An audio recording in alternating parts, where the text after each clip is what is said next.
오늘 우리가 함께 나눌 이야기에 앞서 잠시 여러분의 마음을 모아주시면 감사하겠습니다. 이야기가 여러분의 마음에 깊은 울림을 준다면 좋아요와 구독으로 저희에게 작은 격려를 보내주십시오. 여러분의 그 마음 하나하나가 하나님의 은혜를 더 널리 전하는 귀한 씨앗이 됩니다. 이 말씀을 듣는 모든 순간 주님의 축복이 여러분과 함께 하시기를 기도합니다. 인류의 기나긴 역사 속에는 시대를 초월하여 우리 가슴 속에 깊은 교훈과 용기를 심어주는 이야기들이 있습니다. 오늘 우리가 함께 떠나볼 이야기는 바로 그런 이야기 중 하나입니다. 절망적인 상황 속에서 피어난 믿음, 거대한 적 앞에서 꺾이지 않았던 한 소년의 담대함에 관한 기록입니다.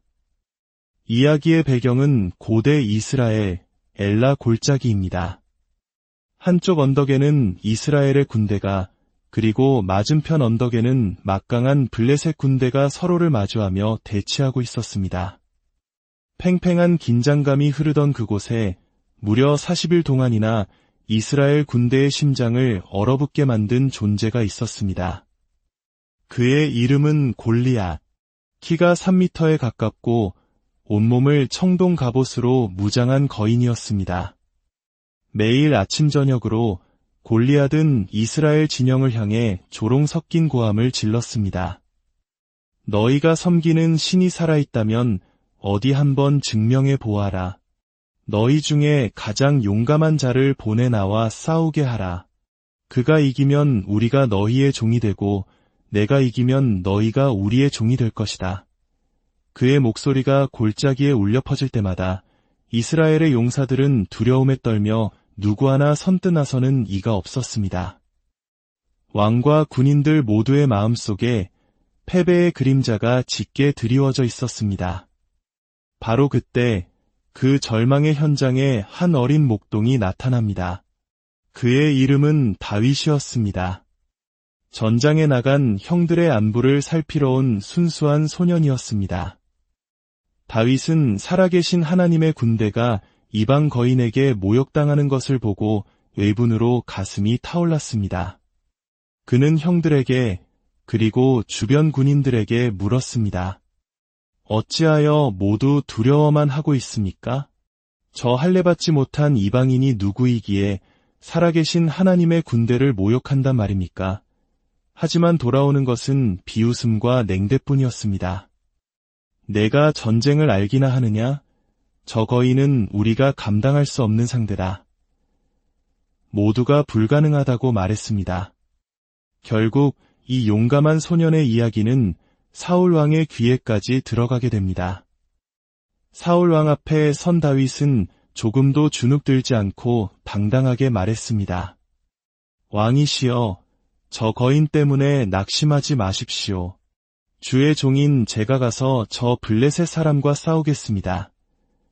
사울 왕은 어리고 경험 없는 다윗을 보며 말렸습니다. 너는 저 자와 싸워 이길 수 없다.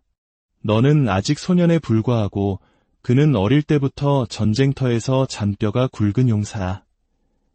그러자 다윗은 자신의 지난 경험을 통해 얻은 살아있는 믿음을 고백하기 시작합니다.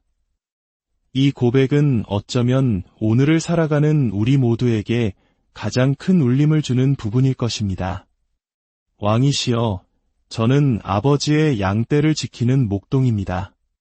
사나운 사자나 곰이 나타나 양을 물어가면 저는 곧장 뒤쫓아가 그 맹수를 쳐서 양을 구해냈습니다.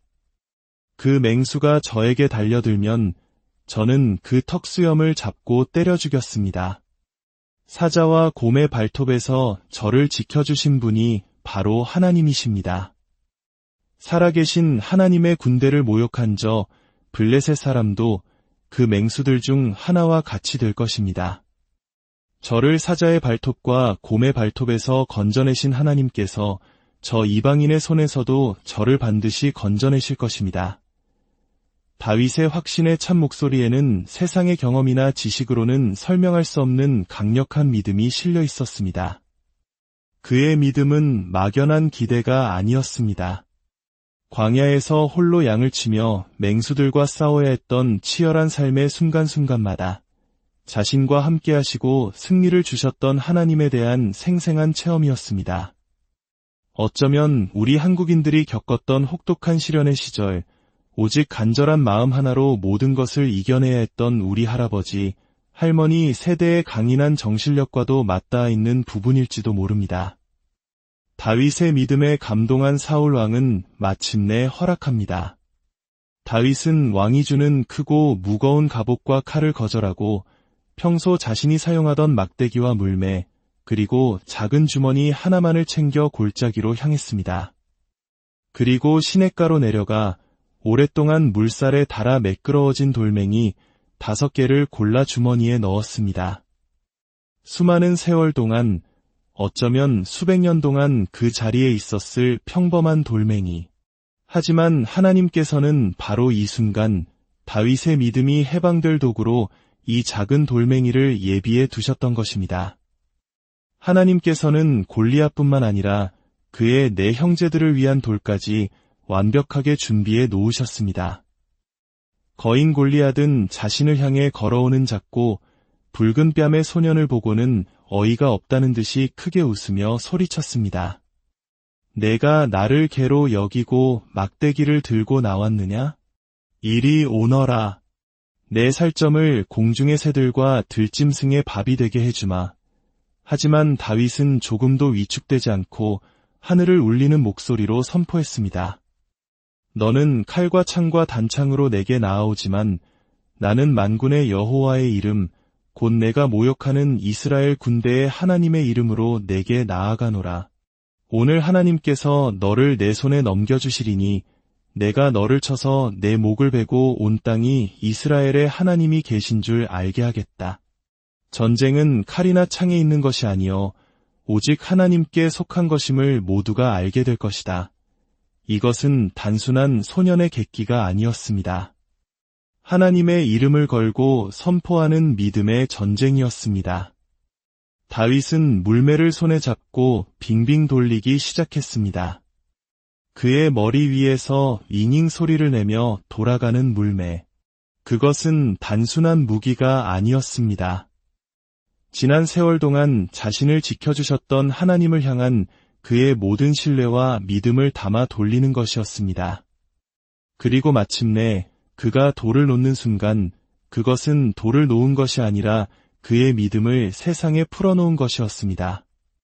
주님의 이름으로 다윗의 손을 떠난 작은 돌멩이는 하나님의 정확하심을 입고 바람을 가르며 날아갔습니다. 그리고 정확하게 거인 골리앗의 투구 아래 유일한 급소인 이마에 깊이 박혔습니다. 거대한 산과도 같았던 골리앗이 쿵하는 소리와 함께 앞으로 고꾸라졌습니다. 승리의 순간이었습니다. 다윗은 달려가 골리앗이 쓰러진 것을 확인하고 거인의 칼집에서 그의 칼을 뽑아 목을 베었습니다. 그 모습을 본 이스라엘 군대는 더 이상 두려움에 떨지 않았습니다. 한 소년의 믿음이 일으킨 기적을 목격한 그들은 하늘이 떠나갈 듯한 함성을 지르며 블레셋 군대를 향해 돌격했고 마침내 대승을 거두었습니다. 이 이야기는 단순히 과거의 영웅담으로 끝나지 않습니다. 오늘을 살아가는 우리 각자의 삶 속에 거인 골리앗은 존재합니다. 그것은 질병일 수도 있고 경제적인 어려움일 수도 있습니다. 깨어진 관계의 아픔일 수도 있고 우리를 올가매는 죄의 문제 혹은 마음속 깊은 두려움일 수도 있습니다. 다윗의 이야기는 우리에게 분명히 말해줍니다. 문제의 크기가 중요한 것이 아니라고. 내 앞에 선 골리앗이 얼마나 강한지가 승패를 결정하는 것이 아니라고 말입니다. 중요한 것은 그 문제보다 훨씬 더 크고 위대하신 하나님을 향한 우리의 믿음입니다. 다윗이 믿음으로 돌멩이를 던졌을 때 기적이 일어났듯이 우리가 하나님을 향한 믿음을 풀어놓을 때 우리의 삶을 짓누르는 거인들은 쓰러지게 될 것입니다. 그 믿음이 우리의 육체를 치유하고 영혼의 구원을 가져다주며 우리의 삶을 영원히 바꾸어 놓을 수 있는 능력이 됩니다. 사랑하는 여러분, 오늘 여러분을 괴롭히고 도전하며 앞을 가로막는 거인은 무엇입니까? 다윗의 하나님은 오늘 바로 여러분의 하나님이십니다. 사자와 곰의 발톱에서 그리고 거인 골리앗의 손에서 다윗을 건져내신 그분께서 지금 여러분의 손을 붙들고 계십니다. 다윗이 가졌던 그 담대한 믿음, 그리고 언제나 우리와 함께 하시는 하나님을 향한 굳건한 신뢰가 여러분의 삶의 여정 가운데 큰 힘이 되기를 소망합니다. 여러분의 모든 싸움에서 승리하시기를 주님의 이름으로 간절히 기도합니다.